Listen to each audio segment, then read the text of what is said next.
Bueno, muchas gracias, Fiorella, por haber aceptado esta invitación. Fiorella Molinelli ha tenido muchos cargos en la administración pública, muchos importantes cargos en realidad en la administración pública. Es una gestora y ahora está embarcada en la construcción de un nuevo partido político en el Perú. Fiorella, muchísimas gracias por aceptar esta entrevista, esta conversación. Y la primera pregunta que quiero hacerte es eso.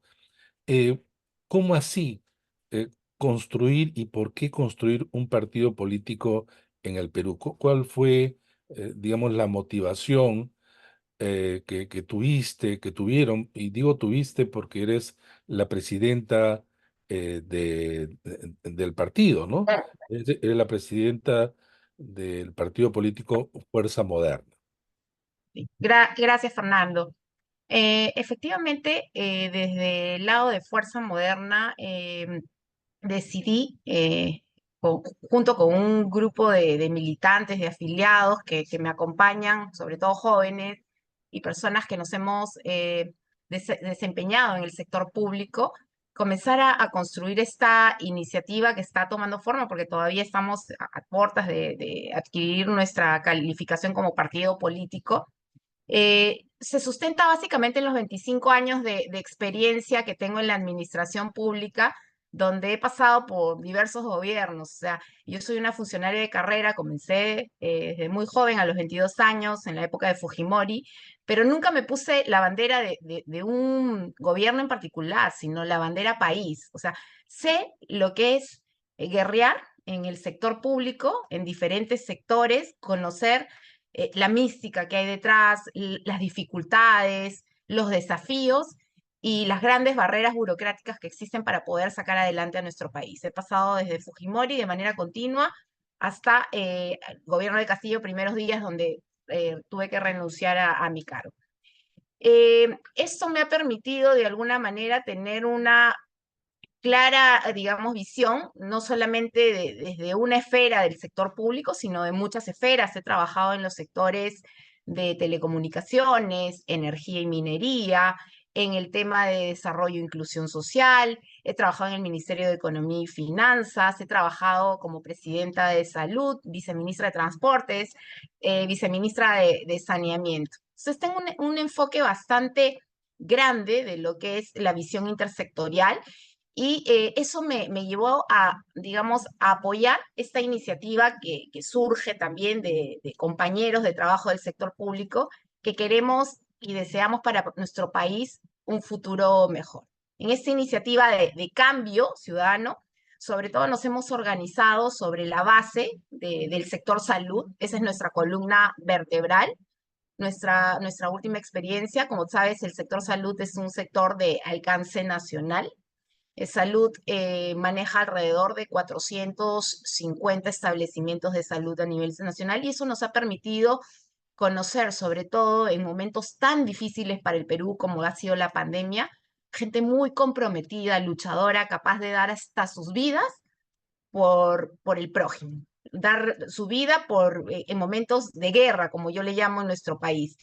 Y esas personas son las que digamos, me motivaron a tomar ese liderazgo y a construir sobre el territorio nacional un proyecto político que tiene ese eje, esa columna vertebral. Claro, no todos son del sector salud, pero esa es la principal, digamos, Núcleo. cantera de afiliados. Fiorella, tú tuviste experiencia política anterior, ¿no? Me Sí. refiero, ¿podrías comentarnos, por favor? Sí, participé de mis 25 años que te comento, a los 18 años de carrera pública, decidí dar un paso importante que fue apoyar en el gobierno de Pedro Pablo Kuczynski. Fui la coordinadora del plan de gobierno, como fue de conocimiento público. Entré digamos, cualquier ciudadano con ganas de cambiar la historia en su país, tratar de trabajar un plan de gobierno que generara las bases y las líneas del desarrollo sostenible en nuestro Perú. Eh, Cumplimos esa misión en su momento, fue un desafío importante, ese plan de gobierno fue calificado por la sociedad civil como un buen plan de gobierno, como el mejor plan de gobierno, así lo establecieron las diversas encuestadoras y la sociedad civil que calificaron los planes. Sin embargo, también fue el inicio de la crisis política en nuestro país, y hay que decirlo con nombre propio. En el 2016 comienza la crisis política por el ajuste tan pequeño que hubo entre el primer y segundo candidato. Digamos, desde mi visión como funcionaria pública fue muy doloroso porque yo entré con mucha expectativa por ayudar en un nuevo gobierno en donde yo no conocía a sus líderes. Entraba como una funcionaria de carrera con toda la ilusión de hacer las cosas bien, de plantear buenas bases de planes de gobierno, trabajar con grandes equipos preparados, que tengan vocación de servicio, porque para mí lo principal, y es un tema que hemos considerado en nuestro partido político, es la modernización del Estado. Y la modernización del Estado significa una cosa muy sencilla: poner al ciudadano al centro de cualquier política pública. O sea, si el Estado no comienza por ser consciente de que cualquier política pública que desarrolle no considera a la persona, al ciudadano, al centro del desarrollo de dicha política, no está haciendo nada. Y te pongo un ejemplo concreto. ¿De qué nos sirve, por ejemplo, construir el mejor hospital con la más alta tecnología, con la mejor infraestructura, si ese hospital a la hora de abrirse al público no tiene suficientes enfermeras, no tiene suficientes médicos, no tiene medicinas? Y entonces el objetivo final debería ser que el ciudadano reciba servicios de salud en forma oportuna y de calidad. Entonces, el resultado que el ciudadano espera no es que el hospital esté abierto, que el hospital sea grande, que el hospital sea moderno, que tenga tecnología, que sea bonito por fuera, sino que le satisfaga su necesidad, que es la atención oportuna y de calidad, y que no incurra en gastos de bolsillo. Si Ujú. eso no lo estamos viendo desde la visión de la política pública, estamos haciendo malas cosas. Y entonces nuestro símbolo es un árbol donde la persona está al centro. El árbol frondoso significa las políticas públicas que estamos desarrollando dentro de una visión país, y esas políticas públicas deben ser fuertes, sostenibles y ambientalmente amigables. Fiorella, ¿cuándo se dirigieron al Jurado Nacional de Elecciones para solicitar esta reserva de dominio? Y quiénes constituían ese primer núcleo? ¿Quiénes son los dirigentes? ¿De dónde provienen? Eh, para que ¿No se podamos cortó? tener un poquito de información de inicio. Sí, a ver, básicamente el equipo con el que comenzamos es un equipo que guerrió en pandemia. Fueron gerentes que de alguna manera asumieron en los momentos más difíciles del país la conducción de las regiones, de sus hospitales en las regiones. Gente que para mí lo dejó todo en la cancha, que demostraron no solamente su desprendimiento, dejando a sus familias, arriesgando sus vidas, sino que vi que tenían ese espíritu competitivo de darlo todo, de dejarlo todo en la cancha, como en un partido de fútbol, ¿no? Dar hasta lo último. Y tenían, digamos, esa visión de amor por el prójimo, la vocación de servicio, que para mí es un ingrediente fundamental si quieres ser funcionario público. O sea, el funcionario público tiene que tener una vocación de servicio muy especial, porque el Estado es ingrato, ya lo sabemos todos, pero tú tienes que entrar sabiendo que el mayor premio es servir a la gente, haberlo dejado todo. Entonces, construimos ese círculo con un grupo de personas y también de jóvenes que, como tú recuerdas, fueron esos jóvenes que se subían a los aviones todos los días para ir a las regiones con sus banderas, que de repente así como las mujeres tan niñas que dejaron huella en el Perú, estos jóvenes para mí dejaron mucha huella porque fueron desprendidos, porque muchos de nuestros médicos adultos mayores tuvieron que retirarse a casa, casi el 30%, por el tema de ser personas pues con hipertensión, con alguna vulnerabilidad. Y entonces los jóvenes que quizás no tenían toda la preparación que tenían las personas adultas mayores, decidieron enrumbar este desafío de entrar a la guerra, ¿no? Entrar a la guerra, alzar sus banderas y servir a nuestro país. Esos jóvenes también se sumaron a nuestras filas en todo el Perú y pudimos comenzar a construir un proyecto. En realidad yo me siento contenta porque le pusimos una mezcla de gestión, o sea, gestora pública, de organizar las cosas bien, rápido, y sobre esta base de un concepto tan sencillo que es ciudadano al centro de las políticas públicas, modernización del Estado, cómo considerar a la persona como eje de cualquier desarrollo o esfuerzo de tu Estado. Entonces, a partir de ese concepto comenzamos a construir y convocar a gente que en realidad nos dio un buen resultado porque lo armamos en 6 meses. O sea, en octubre ingresamos nuestra solicitud de cumplimiento de requisitos, de accesibilidad, de admisión de requisitos mínimos al 2023, octubre del 2023. octubre del 2023. Ujú. En noviembre nos dieron la cita, en diciembre nos admitieron el expediente en una primera vuelta, porque que te admitan el expediente es todo un reto. O sea, hay como requisitos de admisibilidad y ya luego viene el pasar, digamos, todo el filtro ya más detallado, ¿no? Entonces, ha sido para nosotros toda una experiencia grande porque si bien es cierto, nos hemos demorado 6 meses, también es largo el proceso de calificación que tiene el Jurado Nacional de Elecciones junto con la RENIEC. Ya en la construcción del partido, la norma exige un número de militantes, un número de comités, ¿no es cierto? Sí, Eh, ¿Ustedes en dónde centraron básicamente estos comités que presentaron al jurado? sí, a ver. Nosotros hemos entrado con las reglas que estuvieron vigentes hasta diciembre del 2023. Las reglas básicamente eran 25.500 firmas. El segundo requisito grande es tener no menos de 65 comités en 20 regiones del país. Estoy traduciendo los 2 tercios, ¿no? De una manera, en un lenguaje más sencillo. Y el requisito legal, que es cumplir con todo lo que es la presentación de un estatuto y reglamento que esté adecuado a la ley y al reglamento de organizaciones políticas. O sea, son 3 grandes rubros que se verifican. En el caso de los comités, nosotros hemos logrado tener comités en 22 regiones. Estamos en 22 regiones, tenemos alrededor de 4 comités en promedio por región. Y estamos en regiones donde la accesibilidad también a veces es muy difícil, como Loreto, donde tenemos 4 comités. Puno también hemos logrado tener 4 comités. Y hay regiones que son más cercanas a Lima y que quizás el desafío es digamos, menos complicado, como Arequipa, Cusco, Piura, ¿no? Donde también tenemos un número interesante de comités y quizás superan los 5 o 6, ¿no? Pero sí hemos tenido mucha, digamos, posibilidad de entrar a las regiones. Sin embargo, hay regiones que también han sido una anécdota para nosotros, en donde ha sido mucho más complicado entrar, como por ejemplo Junín y Ancash, que están muy fragmentados. O sea, cuando uno va a Junín y Ancash, porque yo he viajado durante este interín de la inscripción de los 6 meses, he viajado por, digamos, al menos por 12 regiones para ver mis comités, para inaugurarlos. En Junín, la fragmentación de los movimientos es increíble.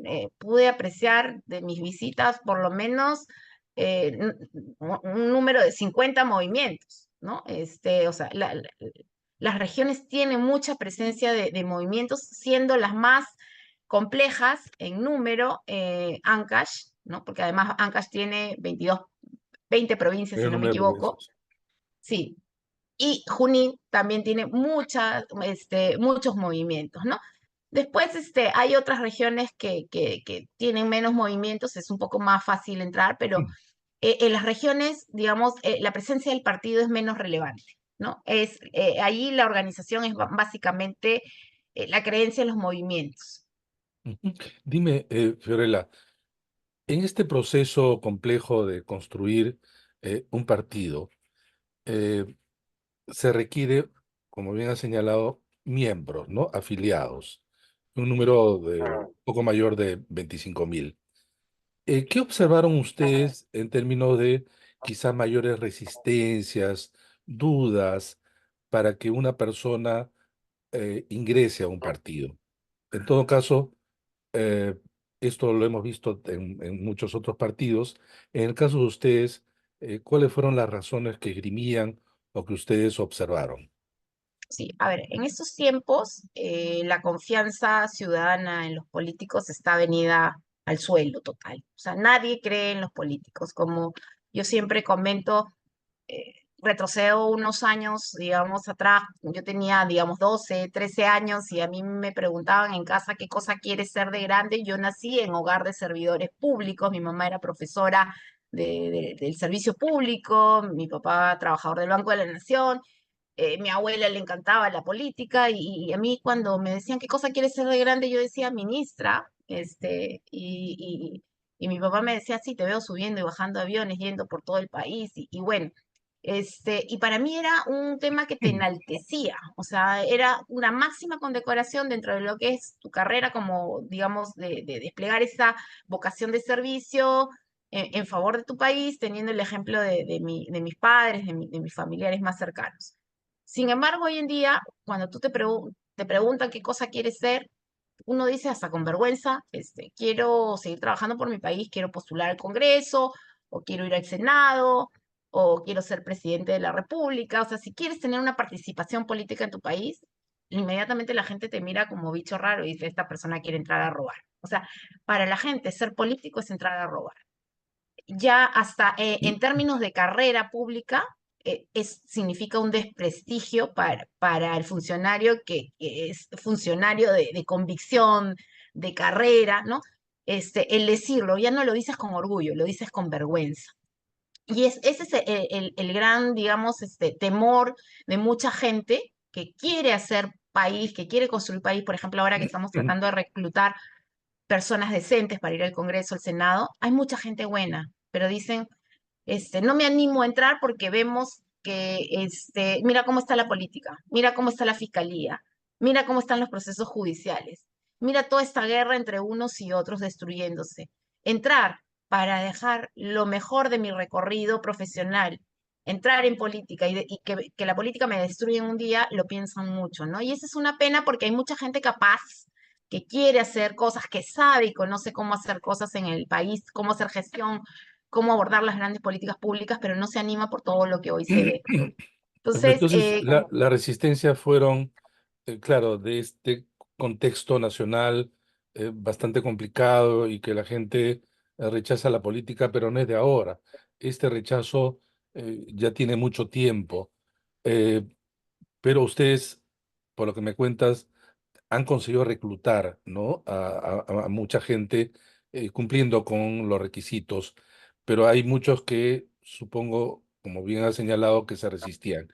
Esta resistencia entonces era realmente un factor y es un factor para construir un partido en el Perú, ¿no es cierto? así Eh, es.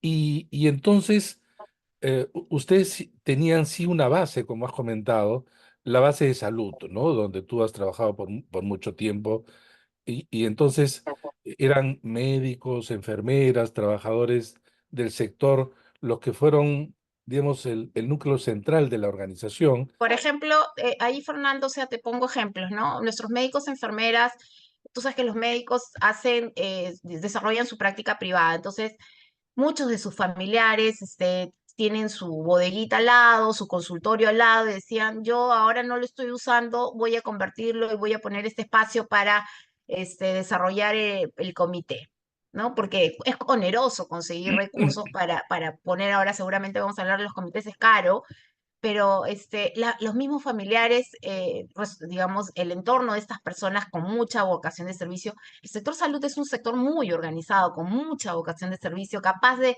desplegarse hasta el último punto del país. Acuérdate que cuando hablamos de vacunación, había que hablar de vacunación para cuántos, 35 millones de peruanos, ¿no? Entonces, a la enfermera, al técnico, a todo el equipo se le exige ir hasta el último punto del país a lograrle esa vacunación. Entonces, es gente guerrera que está acostumbrada al gran desafío, a lograr el mayor despliegue y el gran alcance. Entonces, y sus familias con mayor razón, porque como nos han visto sufrir, guerrear en el camino, bajonearnos, llorar porque hemos perdido compañeros Entonces decían, ¿cómo si los hemos visto entregarlo todo, cómo no los vamos a apoyar en estos momentos en donde ustedes, digamos, hay poca gente valiente que decide emprender un cambio por el país, decide seguir guerreando digamos, este contexto difícil de guerra en la política? ¿Cómo no los vamos a apoyar? Y esa es la gente que se ha sumado, familiares de nuestros médicos, enfermeras, tecnólogos, obstetras, que han puesto sus espacios, sus recursos para poder construir este proyecto. Como te digo, es una columna vertebral interesante que tiene que agarrar cuerpo, tiene que agarrar masa porque estamos comenzando y yo estoy confiada en que así será conforme vayamos presentando nuestros cuadros y nuestros equipos que estamos tratando de hacerlo de la mejor manera posible.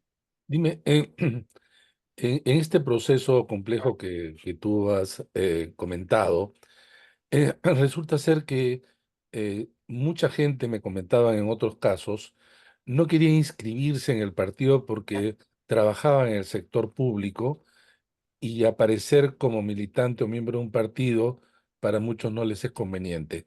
¿Eso ocurrió en el caso de ustedes también? Sí, la verdad es que ha sido una pena. Nosotros cuando comenzamos a organizarnos como partido, una de las cosas que nosotros habíamos señalado es, primero, digamos, si hay gente que está en el servicio público, hacerlo fuera de los horarios de trabajo, deslindando cualquier tipo de suspicacia respecto al uso de los recursos públicos, y eso siempre lo hemos señalado de manera expresa. Es más, mis viajes, cuando he ido a las regiones, han sido organizados en sábados, domingos, o sea, siempre ha sido sábados y domingos para evitar cualquier tipo de suspicacia. Sin embargo, es cierto que existe el temor del funcionario público, del servidor público en general, no tiene que tener un cargo. ¿Por qué? Porque lamentablemente los políticos de turnos tienen digamos, una calificación selectiva de a quién dejan y a quién no dejan, ¿no? Si Fiorella Molinelli me representa gran, digamos, un gran riesgo en el futuro, una gran amenaza, porque ella puede ser la presidenta y yo estoy también construyendo mi partido político a través de terceros o de quienes sean, entonces a toda su gente la sacamos y la despedimos. Cosa que también sucedió, o sea, hay gente que pagó digamos, que a pesar de ser de carrera, los retiraron solamente por aparecer, digamos, como militantes nuestros, a pesar de haber tenido pues años de servicio al país, no haber usado ningún tipo de recurso público, gente muy disciplinada, muy decente, y sin embargo veíamos que otras personas de otros partidos sí permanecían, ¿no? Partidos que están incluso muy cercanos al gobierno. Entonces, una de las cosas que también recalcábamos es, nadie te puede impedir tu derecho a la participación política porque es un derecho constitucional, la libertad de asociación. Entonces, lo importante es, tú tienes que decir, yo tengo mi derecho constitucional que me permitan la libertad de asociación, y el juzgamiento externo, digamos, de la ciudadanía va a venir por cómo me comporto, o sea, respecto al uso de mis recursos, hacer mi trabajo fuera de los horarios de oficina. Y para nosotros eso era muy importante y lo hemos cuidado. Pero lamentablemente siempre existe un riesgo para la persona que está en el servicio público, por eso mucha gente no se quiere involucrar hasta el final, ¿no? Ujú. Ustedes entregaron entonces ya toda la documentación al Jurado Nacional Sí, de Elecciones. Ya. Eh, Esto lo entregan primero al Servicio al Ciudadano, entiendo yo, ¿no? sí, al servicio al ciudadano, sí. Allí nos puedes contar este proceso que parece que también es un poco, según algunos, burocrático, engorroso. Sí. A ver, hay varias cosas que hemos podido, digamos, recopilar y te las menciono rápidamente. Primero es la falta digamos, el uso de tecnologías más modernas, o sea, no hay uso tecnológico en el sistema de organizaciones políticas, ¿no? Cómo se organizan el Jurado Nacional de Elecciones, cómo desarrolla todas estas plataformas para darle facilidades a las organizaciones. Alta burocracia y complejidad en los procedimientos, ¿no? A pesar de los esfuerzos por simplificar los procedimientos de inscripción, de verificación de firmas, esto no se logra en la práctica. ¿Por qué? Porque, por ejemplo, ¿cuál fue nuestro primer dolor de cabeza? El desafío de cómo validamos nuestras firmas. En un país, por ejemplo, con datos abiertos, la RENIEC debería tener la fuente de base de datos abierta para el.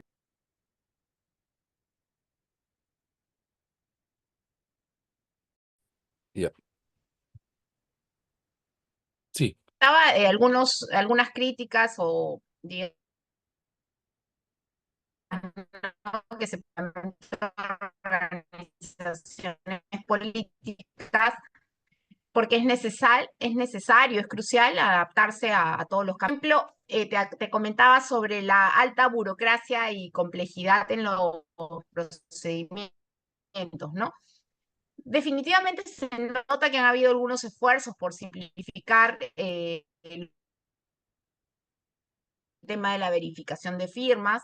Sin embargo, todavía siguen siendo complejos, todavía siguen siendo difíciles, sobre todo para niños y para algunas organizaciones políticas locales.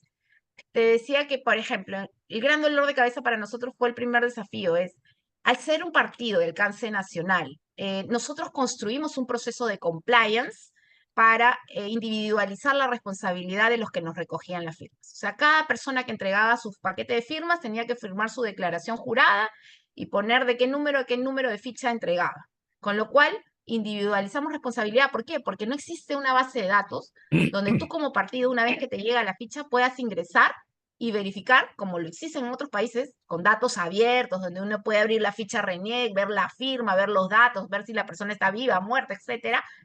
Hoy en día para nosotros eso era difícil, o sea, lo máximo que podíamos hacer era aproximar el dato de la ficha a una base de datos abierta del SIS, que pública, entrar el DNI y verificar si los datos coincidían o no, pero no tenemos cómo contrastar la firma. Ese es un primer desafío. Entonces tú puedes tener la mejor intención de hacer un compliance, de hacer un control de riesgos, de verificar que tus firmas sean correctas, pero no tienes el acceso a las herramientas adecuadas para poder hacer ese filtro previo. Y mandarlo a un notario es carísimo, o sea, que un notario o alguna entidad te pueda revisar pues la firma, el notario es el que te lo puede hacer, no hay forma porque te cuesta carísimo.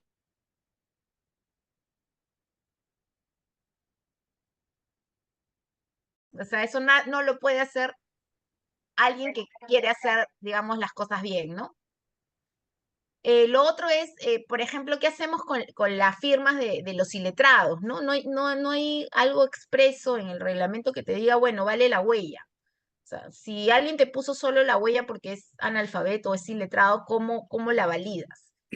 La RENIEC también se toma un plazo para la revisión de firmas, se toma el plazo máximo, hace un trabajo, en mi opinión, bastante bueno porque permite que el partido ingrese con sus veedores a verificar firmas. Sin embargo, la rapidez puede hacer que se pierda cierto grado de prolijidad porque todo es tan rápido y entonces hay gente que a la hora que te firma su ficha puede hacer su rúbrica, ¿no? Y de repente su firma, pero la hizo abreviada. Entonces, basta que no sea idéntica como para que se descarte.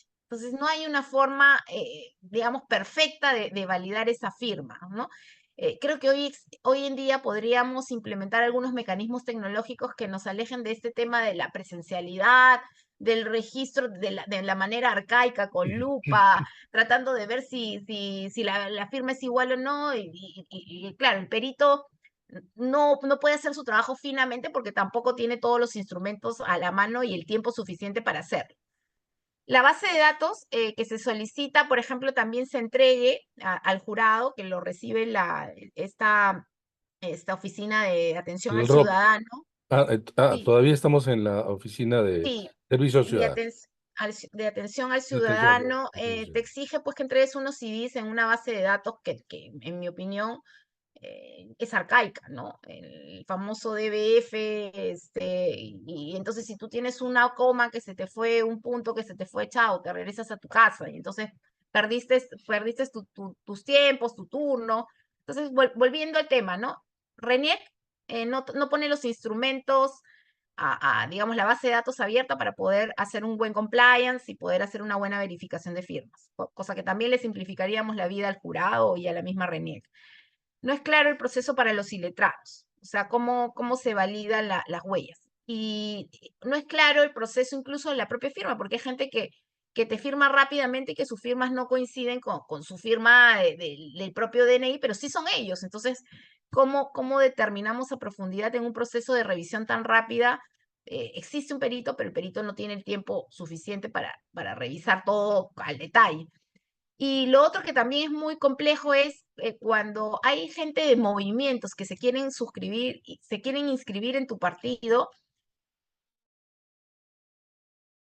Hoy en día ha cambiado, han cambiado las reglas de afiliarte, es de manera presencial, y si te quieres desafiliar de manera digital, solamente es con el DNI, no con la firma electrónica, digamos, una que tú puedas poner sobre un papel, de una firma tuya, ¿no? Que la pones en un papel, no, sino que tiene que ser la firma electrónica de tu DNI, o sea, la que llevas en tu chip. Y eso no lo tienen los ciudadanos de a pie. Y si queremos una verdadera representatividad y estamos considerando a la gente del interior del país que está cada vez más lejana de la tecnología, entonces le estamos poniendo una barrera increíble para que pueda acceder a ejercer su derecho ciudadano y participación política. Entonces estamos muy alejados del concepto, o sea, cuando incluimos el concepto tecnológico nos vamos al extremo de la barrera. Y en lo básico no incluimos el concepto tecnológico. Eso es en el tema de firmas. Ahí voy a temas más importantes. Voy a pasar al tema de comités, que es el segundo gran pilar. Hoy los locales, como sabemos, resultan onerosos mantenerlos, y de otro lado se requieren algunos lados incluso poner mecanismos de seguridad. Mi local principal está en Lima y todos los días hay asaltos en pleno 9 de diciembre, ex Paseo Colón. Entonces, yo pongo en riesgo a las personas que están permanentemente en nuestras oficinas, porque no existe un mecanismo de protección, o no podemos contratar una vigilancia exclusiva para el local, ¿no? Eh, es una te empatás, o sea, empatás tiene miedo de abrir. Por otro lado, hay exigencias de los horarios, no hay exigencias de los horarios de los locales, ¿no? Tú puedes poner tu cartelito afuera de que atiendes de 8 a 10 o de 7 a 10 de la noche. Sin embargo, en las visitas del Jurado Nacional de Elecciones, no necesariamente coinciden con tus horarios de atención. Nos ha pasado que en algún momento ha avisado al jurado que va a ir y va después de las 10 de la noche, porque, claro, lo que pasa es que el supervisor no tiene la culpa. El tema es cómo le distribuyen la carga.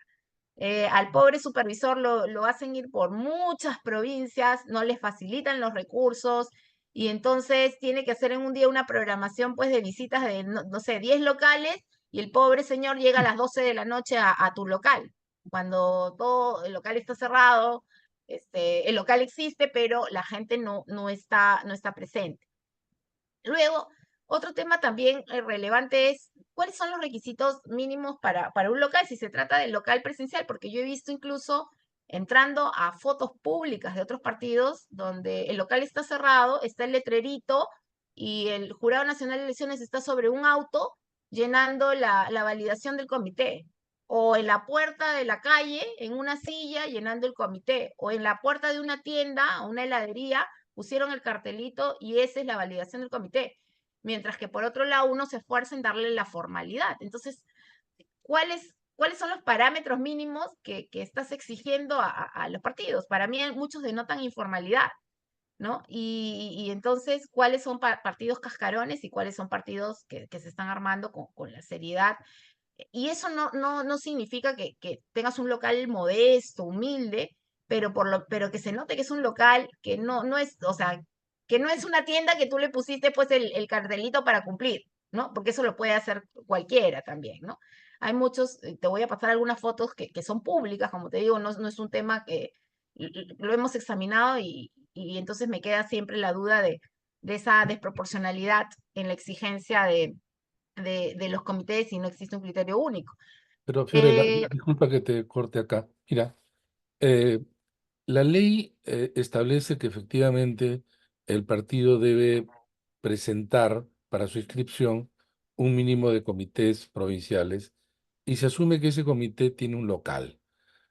Ahora, quizá el problema es que la ley, ¿por qué te tenga que exigir una forma de organización territorial que en la práctica trae a su vez problemas? Si cada comité requiere de un mínimo de 50 miembros, una cosa es conseguir en la provincia de Lima, que tiene más de 7 millones de electores, 50 personas en un local, pero otra cosa es distinta es en áreas bastante, digamos, lejanas al ámbito urbano, en donde además el número de electores es pequeño, y ahí también te exigen 50. Acá hay Totalmente, un problema.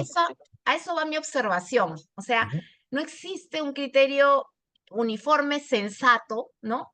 O quizá es Que vaya el criterio es provincia y el criterio es 50 miembros, pero la realidad es distinta. totalmente. Por ejemplo, en Lima, los comités que podrían ser distritales, no provinciales, porque si hablamos de la provincia es Lima Metropolitana, ¿no? Es, Entonces, Lima Metropolitana ya concentra más del 30% de la claro, por población ejemplo, en el de Perú. Perú. Y entonces tienes un distrito como San Juan del Lurigancho que puede tener, no sé, pues 15 veces la población de una provincia chiquita Claro. y te estás pidiendo un solo comité con 50 afiliados de Lima Metropolitana, que tiene, no sé, pues, ¿cuántos millones de habitantes? 10 millones de habitantes. Entonces, no hay ese sentido de proporcionalidad. Creo que también la virtualidad es importante, o sea, Ese es el otro tema. pensar en el tema de que los comités también se puedan desarrollar de manera virtual y que existan herramientas o plataformas que incluso el jurado mismo las pueda poner al servicio de los partidos para que se puedan organizar, porque, claro, todo eso tiene un costo, ¿no? Pero quizás si hubiera una plataforma, así como cuando entramos a estudiar, ¿no? La plataforma que te permita abrir aulas, ¿no? Entonces, que el Jurado Nacional de Elecciones tenga estas aulas que te las alquila y te las presta para que entres con todos tus afiliados de manera virtual, eso podría ser más sensato. Incluso hoy día se usa el blockchain, ¿no? Que es una Claro. herramienta moderna que te permite darle toda la digitalización, la virtualidad digamos, a la organización de tu partido. Y estamos exigiendo temas arcaicos que al final hacen que el jurado mismo se engañe. O sea, porque estamos aceptando partidos que son cascarones, que solamente para la foto ponen su cartel, pero que no existen en la práctica de manera, digamos, con esta presencialidad que se está exigiendo. Hay dos niveles de problemas en la inscripción de partidos. Uno en el ámbito estrictamente legal, la ley. La ley no dispone que el partido, como una asociación de derecho privado, como un club, se organiza como crea conveniente. La ley exige estos comités a nivel provincial y como estamos conversando, una provincia puede ser el tercio del Perú, que es el caso de Lima, o Tahuamanú, que tiene un pequeño número de electores, a todos por igual. Y a todos les pide un local, un local.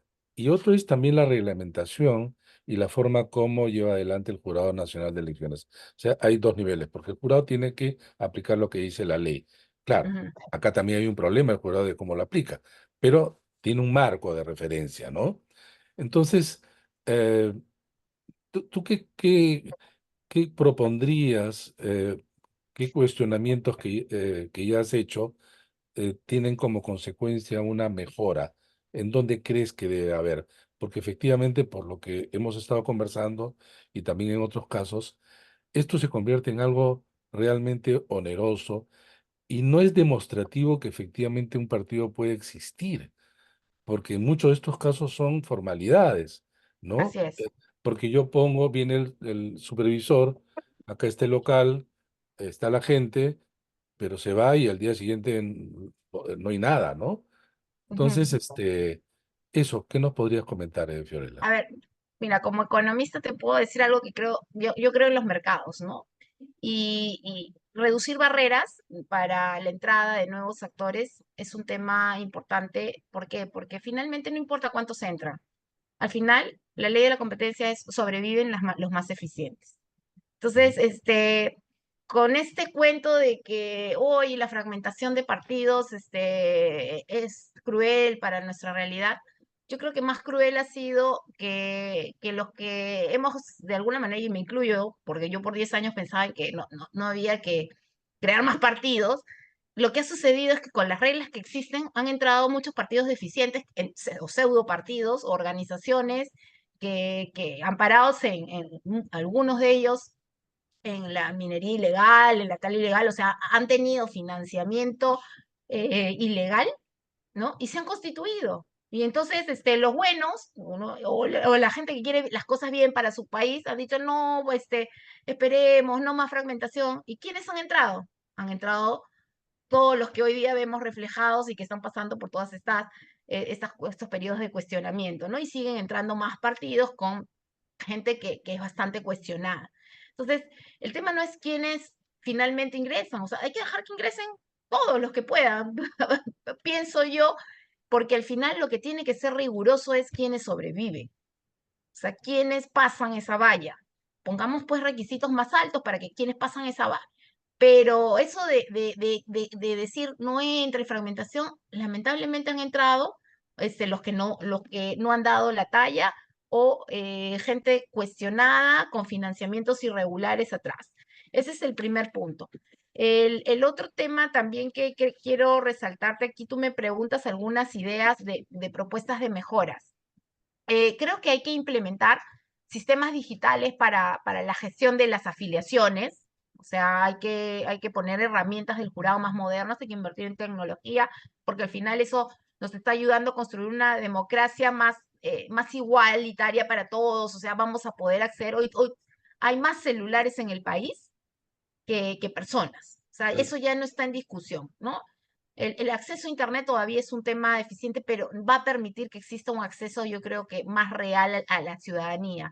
Entonces, esos sistemas digitales hay que implementarlos para la gestión de afiliaciones, para el tema del financiamiento, para los reportes de campaña. O sea, hoy te dicen tienes que tener tu reporte en tu página web, no, pues, pero también en la página del jurado, o sea, para que comparemos, para que vemos qué cosas se están haciendo bien y quiénes están cumpliendo con presentar sus reportes, ¿no?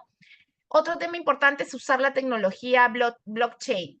Esto creo que es importante el blockchain para asegurar la integridad de los registros, para evitar manipulaciones en la afiliación de miembros o en la financiación del partido, ¿no? O sea, para los que no saben más o menos lo que es el blockchain, ¿no?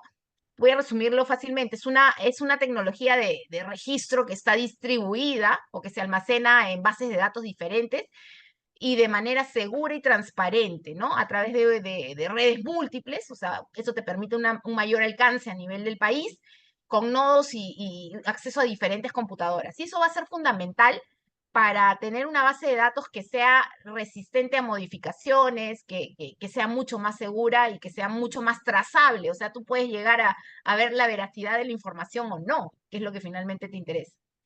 El otro tema es la votación electrónica. Yo creo que para el tema de la democracia interna hay que poner, o sea, se ha incluido el tema digamos, los mecanismos de elección interna un poco más rigurosos, pero al mismo tiempo más participativos, pero las herramientas que facilitan estas posibilidades no están puestas. O sea, el promover la votación electrónica dentro de los partidos para las decisiones internas facilitando pues que esa participación sea más amplia, más accesible y con ayuda del jurado que nos puede poner, por ejemplo, estas herramientas al alcance para los que quieran comenzar a hacer el uso de la tecnología, hay que promoverlo. El otro tema importante es la transparencia y rendición de cuentas, ¿no? Por ejemplo, en el tema ya una vez que el partido recibe recursos, hemos escuchado muchas quejas de los líderes pagándose a sí mismos, ¿no? O sea, los recursos en lugar de usarlos para capacitar a los jóvenes, para hacer escuelas de formación política, escuelas de formación en gestión pública, en modernización del Estado, no se están usando bien los recursos, sino que se están usando para favorecer y para pagarse, entre comillas, gastos de posibles campañas que han ejecutado en el pasado o para asignarse un sueldo para mantenerse. Y creo que esa no es la lógica. Por eso es que yo creo que hay que repensar cómo se asigna los recursos públicos para los partidos políticos. Podría ser, digamos, a los que pasan la valla se les asigna el fondo, como hoy se hace, pero también separar un fondo para que sea concursable, un fondo para aquel que concurse. Por ejemplo, si yo mañana presento mi escuela, ¿no? Mi plataforma educativa, donde voy a formar a mis afiliados en temas de gestión pública, de formación política, en temas de emprendimiento, a la juventud. Voy a trabajar el tema de la participación igualitaria de las mujeres y demuestro que mi proyecto es bueno, entonces que concurso por ese fondo y podría acceder a los recursos para fortalecer el cimiento de mi partido, ¿no? Entonces, creo que ese es un tema importante. Los portales también de transparencia deben ser obligatorios, donde los partidos publiquen sus estados financieros, sus fuentes de financiamiento, sus gastos de campaña y las auditorías, ¿no? Deben ser no auditorías que tú mismo te haces, sino deben ser auditorías independientes periódicas realizadas por organismos externos. Eso yo lo he puesto en mi estatuto, lo hemos puesto en nuestro estatuto, el que nuestras auditorías sean auditorías externas, porque eso también te da transparencia, te permite rendir cuentas, porque si no, no demuestras pues esa forma de cuidar bien, de querer hacer bien y usar de manera transparente los recursos, sobre todo cuando son públicos, ¿no?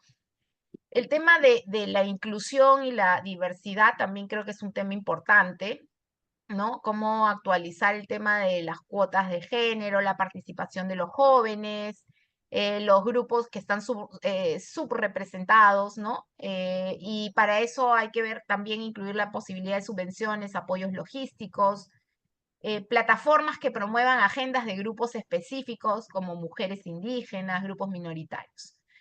Eso no, tampoco me queda muy claro de cómo está, digamos, hoy en día eso en la ley, en el reglamento, o sea, todo es muy general.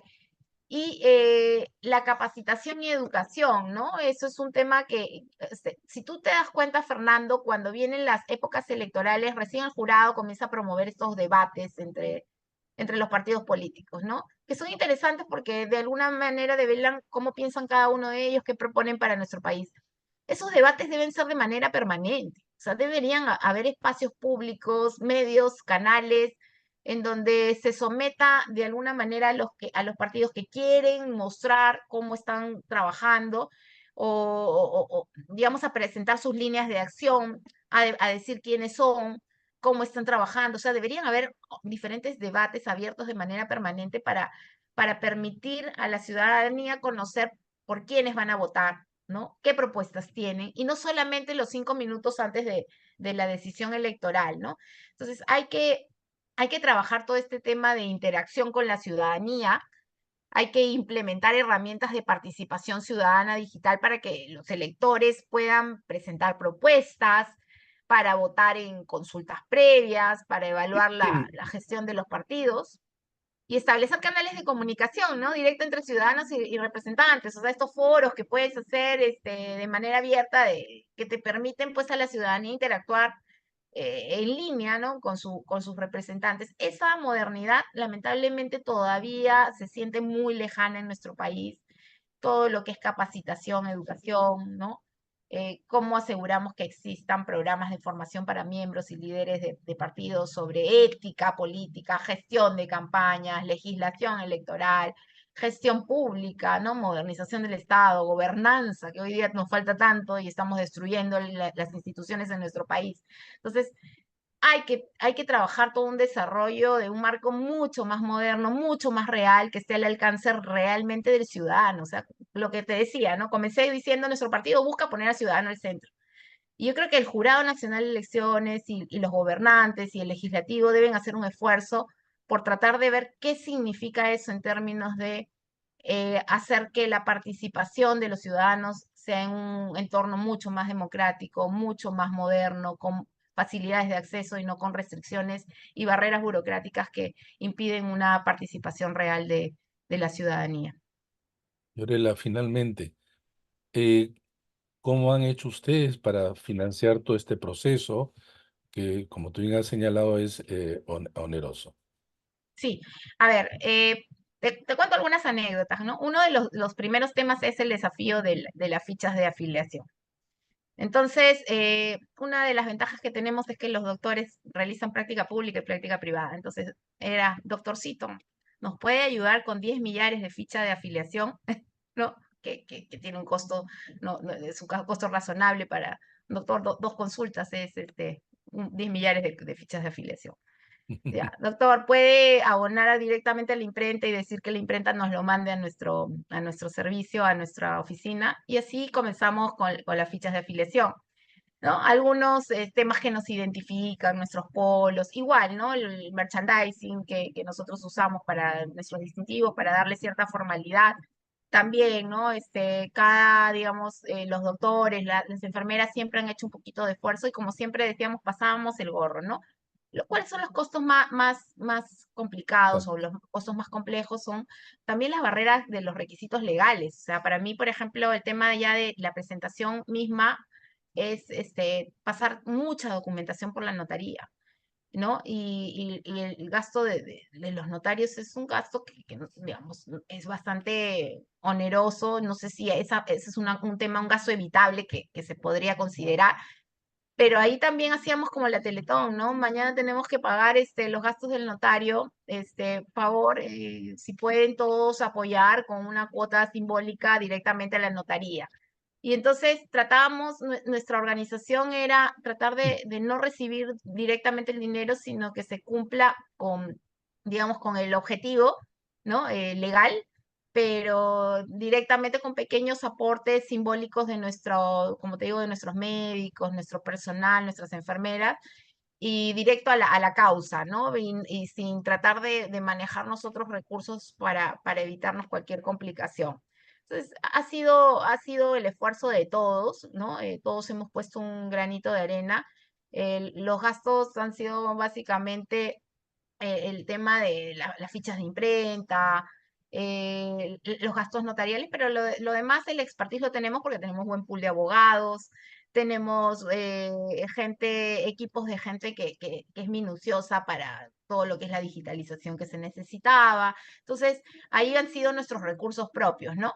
Pero creo que lo hemos hecho de manera austera, lo hemos hecho de manera eficiente y hemos tratado de darle las formalidades suficientes como para decir pues que queremos hacer las cosas bien y de manera seria y coherente. No, Fiorella, te agradezco muchísimo por todo este tiempo que nos has dedicado y ha sido sumamente útil, además de una muestra más y un ejemplo más de las dificultades que tienen o se tiene para construir un partido en el Perú. Muchísima suerte. Gracias, Fernando. Gracias por la oportunidad. Un abrazo a todos tus alumnos también. Muy bien, muchísimas gracias.